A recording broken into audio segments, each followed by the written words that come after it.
Assalamualaikum warahmatullahi wabarakatuh. Hai teman-teman semuanya. Apa kabar kalian hari ini? Semoga kita selalu dalam keadaan yang baik, sehat, dan tentunya bahagia. Berjumpa kembali bersama saya, Budi. Ya, pada kesempatan kali ini Budi kembali akan menemani teman-teman semua untuk belajar.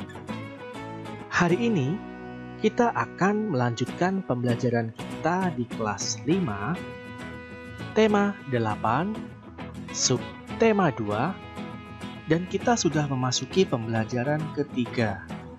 Jangan lupa tonton video ini sampai selesai agar teman-teman jadi lebih paham terhadap materinya.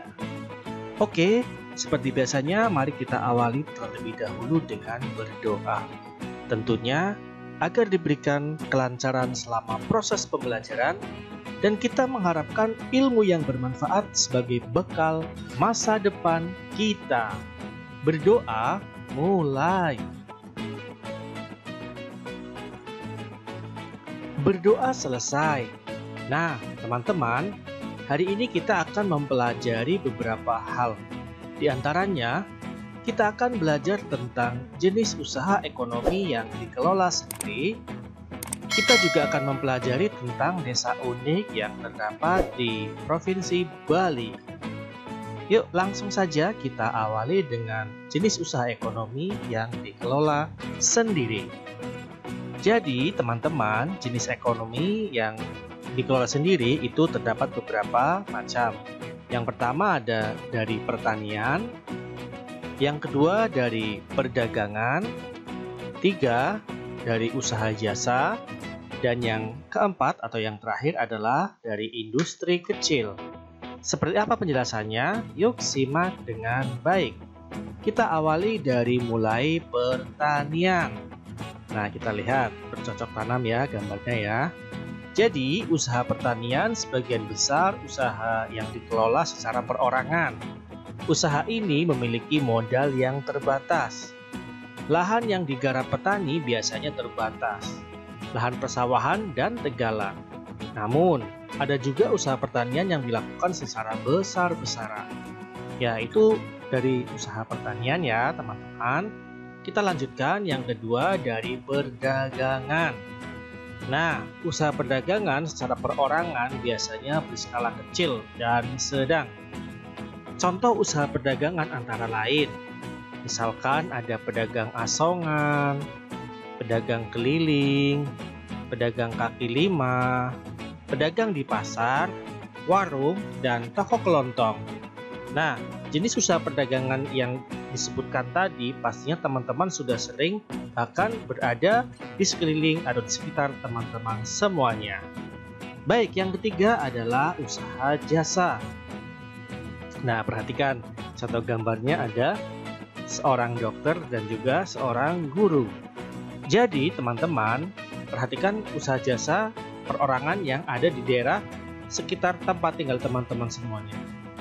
Coba sebutkan usaha jasa tersebut, pasti banyak ya. Nah, secara umum, banyak usaha jasa yang dikelola secara perorangan.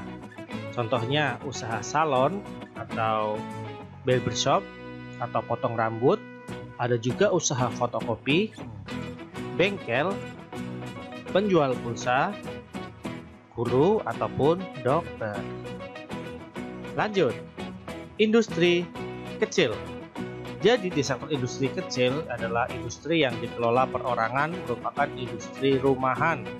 Contoh industri rumahan antara lain usaha kerajinan tangan berupa pembuatan keramik, souvenir, tembikar, anyaman, dan mebel.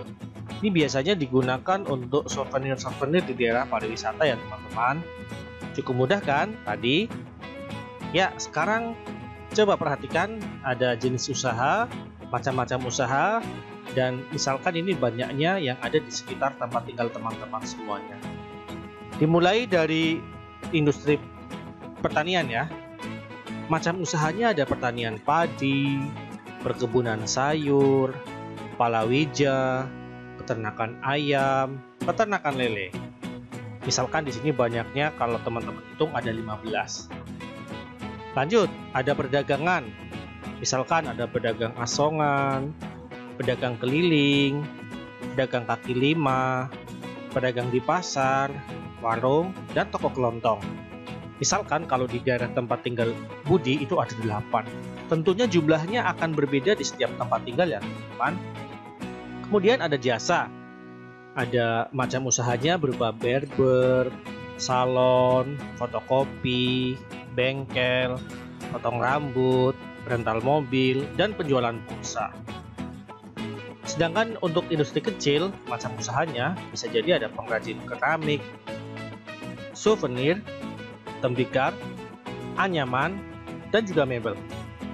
Nah, sekarang kita lanjutkan, kita akan jalan-jalan ke Pulau Dewata, Pulau Bali. Kita akan mempelajari tentang desa unik yang ada di Pulau Bali. Penasaran apa saja desa uniknya? Dan apa keunikannya? Simak penjelasan sebagai berikut. Jadi, Bali merupakan tujuan wisata yang sangat terkenal, baik di dalam negeri maupun di luar negeri. Banyak hal yang membuat Bali menarik untuk dikunjungi wisatawan. Salah satu daya tarik Bali adalah adanya beberapa desa yang unik. Desa apa saja itu? Berikut penjelasannya. Yang pertama, kita akan jalan-jalan di Desa Tenganan. Jadi, Desa Tenganan terletak di Kecamatan Manggis, Kabupaten Karangasem, di sebelah timur Pulau Bali. Desa Tenganan ini merupakan salah satu desa tertua yang ada di Bali. Masyarakat desa ini masih menjunjung tinggi nilai adat dan budaya. Desa Tenganan merupakan salah satu desa Bali Aga atau desa asli suku Bali. Desa ini terkenal dengan kesederhanaannya, ya. Jadi keunikannya adalah desa tertua dan kesederhanaannya. Kita lanjutkan jalan-jalan ke Desa Trunyan. Di Desa Trunyan terletak di pinggir Danau Batur, Kintamani, Kabupaten Bangli, Bali Utara. Keunikan desa ini adalah tradisi pemakamannya. Pada masyarakat Hindu Bali, jenazah orang meninggal akan dibakar atau disebut ngaben. Namun, di Desa Trunyan, jenazah orang meninggal hanya diletakkan di atas tanah di dalam gua, bahkan di atas pohon. Tradisi ini merupakan disebut dengan istilah mepasah. Wow, cukup menyeramkan ya. Lanjut ke Desa Panglipuran. Wow, bagus sekali desanya. Desa Panglipuran terletak di Kabupaten Bangli, lebih kurang 45 km dari kota Denpasar. Desa ini memiliki struktur bangunan yang teratur dan rapi. Masyarakat Desa Panglipuran tidak pernah melepaskan adat dan budaya yang berlaku turun-temurun. Oleh karena itu, masyarakat Desa Panglipuran banyak melakukan acara adat seperti pemasangan dan penurunan odalan serta perayaan galungan dan hari besar lainnya. Wow, bisa dilihat ya, rapi sekali ya desanya teman-teman. Yuk sekarang kita akan belajar tentang keunikan desa di Bali, keunikan di daerah tempat tinggal teman-teman semua, serta sikapku atas perbedaan budaya. Jadi, kita bahas lagi keunikan desa di Bali. Ada Desa Tenganan terkenal dengan kesederhanaannya. Desa Trunyan terkenal dengan jenazah orang meninggal hanya diletakkan di atas tanah atau bahkan di atas pohon. Desa Panglipuran itu terkenal karena banyak melakukan acara adat dan juga desanya sangat rapi. Nah, sementara keunikan daerah tempat tinggal teman-teman semua pastinya berbeda satu sama lain.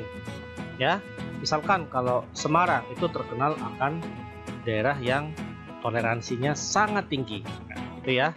Lanjut, sikapku atas perbedaan budaya dan adat istiadat daerahku dengan daerah lain, tentunya kita harus saling menghargai walaupun saling berbeda suku, budaya, dan adat istiadat. Kita juga tidak boleh saling menghina atau merasa kebudayaannya paling baik di atas kebudayaan yang lain. Nah, teman-teman, tidak terasa pembelajaran pada kesempatan kali ini telah selesai. Semoga bermanfaat. Sekian dari Budi. Jangan lupa tetap semangat belajar. Ingat, masa depan ada di tangan teman-teman semuanya. Sekian. Wassalamualaikum warahmatullahi wabarakatuh.